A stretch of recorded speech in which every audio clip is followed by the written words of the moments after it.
Hey DIY decorators, I'm Mark Montano, and today on Make Your Mark, we are making over lampshades with a patchwork design using FABRI-FUSE from E6000.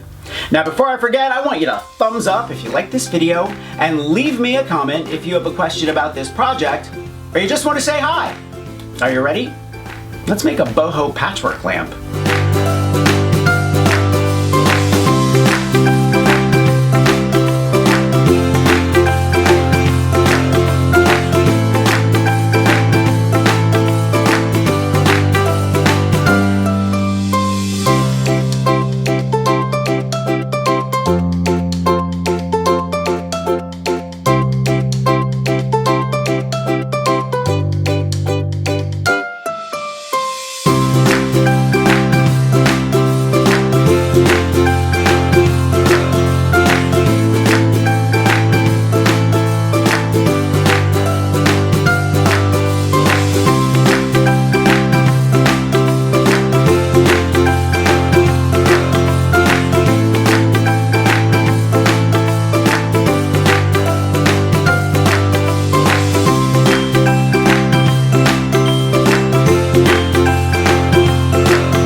Braided yarn in matching colors is perfect trim for a lamp like this. Just glue it on, pin it in place, and wait for it to dry.